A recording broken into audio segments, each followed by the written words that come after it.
ओम सर्वमंगलमंगल्ये शिव सर्वार्थसाधिके शरण्ये त्र्यंबके गौरी नारायणी नमस्तुते। गुरुर्ब्रह्मा गुरुर्विष्णु गुरुदेव महेश्वर गुरु साक्षात् परं ब्रह्म तस्मै श्री गुरवे नमः।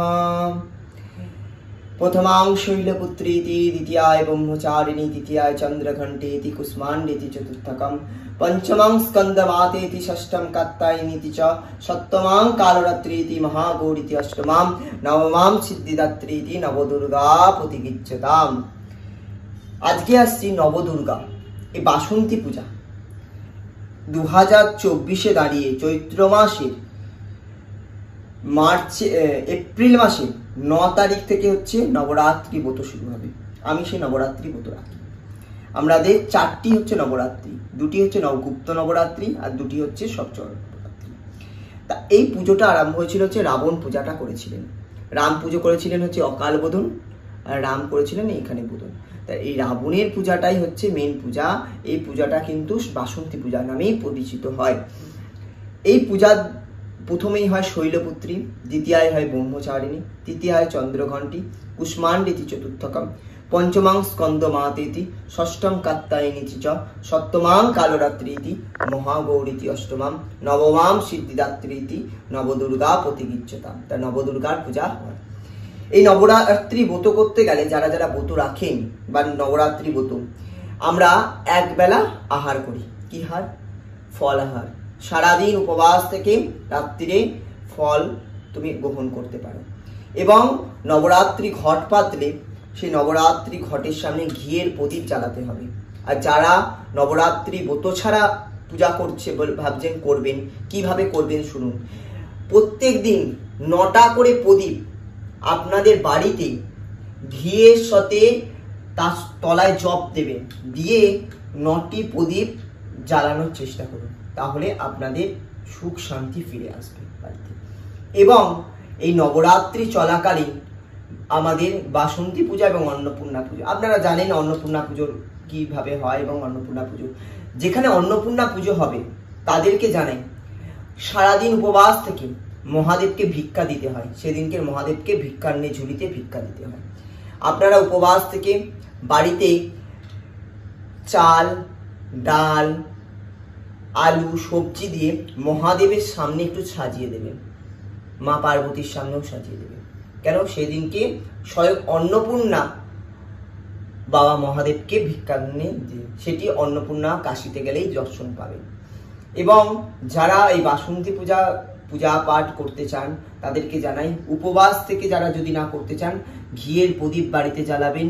এবং প্রত্যেক দিন চণ্ডীপাঠ করানোর চেষ্টা করুন। প্রত্যেক দিন চণ্ডীপাঠ যারা করতে পারবেন ভালো, যারা করতে পারবেন না দুর্গার নাম ওম দুর্গে দুর্গে রক্ষিণী রক্ষিণী স্বাহা এই মন্ত্রটি জপ করুন। যারা যারা পারবেন না তারা ওম জয় মা দুর্গে বলে জপ করুন। যারা পারবেন না, আরোই পারবেন না, তারা একটি করে বেলপাতা এবং জবা ফুল সেই 9 দিন মা দুর্গার চরণে অর্পণ করুন। আপনাদের সুখ শান্তি ফিরে আসবেন। এটি ছিল হচ্ছে আজকে নবরাত্রির ব্রত। সবাই নবরাত্রির ব্রতর জন্য যারা যারা পুজো দিতে চান, এবং নবরাত্রি ব্রত হয়ে গেলে কুমারী পুজো করতে হয়। আমাদের জানি বেলুড়েও কুমারী পুজো হয়, দেখেছেন। এবং আমি এই মহাতীর্থ সিঁদুর আলতা বাড়ি যিনি আমার ছোট কুমারী, তাকেও আমি অনেক বছর কুমারী করেছি। এবং আরও অনেক আমি মেয়েদেরকেও কুমারী করেছি, ছোট ছোট কুমারী পূজা করেছি। এবং যারা কুমারী হতে চান তাদেরকে বলছি, তাদের মেয়েদের ছবি আমাদেরকে দিতে হবে। আমরা পরীক্ষা নেব, তারপর আমরা কুমারী করতে পারবো। হ্যাঁ, এবং আমাদের মঠের নিয়ম অনুযায়ী আমরা একটু কুমারী বেছে কুমারী করি। তারপর হচ্ছে কুমারী পূজা করলে সর্বফল প্রদান হয় এবং সর্ব দুঃখ কষ্ট নিবারণ হয়। স্বয়ং বালিকা রূপে স্বয়ং মা তিনি বিরাজ করেন তার মধ্যে। এবং কুমারী পুজো সবাইকে বলি, কুমারী যেখানেই পুজো হোক না কেন পায়ের ষষ্ঠাঙ্গে প্রণাম করবেন, 5টি ফল দিয়ে পূজা দেবেন এবং একটু সামান্য দক্ষিণা দিয়েও আপনারা মা কুমারীকে সেই নবরাত্রি ব্রত ভেঙে কুমারী পূজা করে তারপর অন্ন জল গ্রহণ করবেন। কেন? কুমারী হচ্ছেন স্বয়ং দুর্গা তুল্য। আমরা দেখি নারী ছোট ছোট মেয়েদেরকে পূজা করে আগে জনি মুদ্রায় প্রণাম করি। কেন করি? স্বয়ং কুমারী তিনি স্বয়ং দুর্গা। হ্যাঁ, এই রূপেই আমরা কিন্তু তাদের পূজা করি। এই ছিল আজকে নবরাত্রি ব্রত। সবাই দুর্গার চরণে সমর্পণ করি। ওম দুর্গে দুর্গে রক্ষিণী স্বাহা, ওম সর্বমঙ্গলা মঙ্গলে শিবে সর্বাত্ম সাধিকে শরণ্যে স্তম্ভকে গৌরী নারায়ণী নমস্তুতে। ওম দুর্গে দুর্গে রক্ষিণী স্বাহা। চৈত্র নবরাত্রি, যাকে বসন্ত নবরাত্রিও বলা হয়, দ্বিতীয় সর্বাধিক উদযাপিত নবরাত্রি, বসন্তের নামানুসারে, যার অর্থ বসন্ত। এটি চৈত্র মাসে পালিত হয়, সাধারণত মার্চ এপ্রিলে। উৎসবটি দেবী দুর্গার প্রতি উৎসর্গিত, যার 9টি রূপ 9 দিনে পুজো করা হয়। শেষ দিনটিও রামনবমী, রামের জন্মদিন। এই কারণে এটিকে কিছু লোক নবরাত্রিও বলে। অনেক অঞ্চলে উৎসবটি বসন্তের ফসল কাটার পরে এবং অন্যগুলিতে ফসল কাটার সময় পড়ে। এটি হিন্দু লুনিসোলার ক্যালেন্ডারে প্রথম দিনটিকে চিহ্নিত করে, যা হিন্দু চন্দ্র নববর্ষ নামেও পরিচিত। বিক্রম সংবত ক্যালেন্ডার অনুসারে আসুন নবদুর্গার 9টি রূপ সম্পর্কে সংক্ষেপে একটু আলোচনা করা যাক। নবদুর্গা নবরাত্রিতে পূজিত 9টি দেবী। দুর্গা এবং অসুর মহিষাসুরের মধ্যে মন্দের ওপর ভালোর বিজয় উদযাপনের জন্য যে বিশিষ্ট যুদ্ধ হয়েছিল, তার সাথে এই উৎসব জড়িত। এই 9টি দিন শুধুমাত্র দুর্গা এবং তার 9টি অবতারে নবদুর্গাকে উৎসর্গ করা হয়। নবদুর্গার নির্দিষ্ট রূপ দেবী পুরাণ পাঠের একটি উপধারা এবং দেবী পার্বতীর জীবনের একটি প্রধান বিষয়ের প্রতিনিধি দেবী কাচব থেকে নেওয়া হয়েছে। প্রতিটি দিনই দেবীর অবতারের সঙ্গে যুক্ত।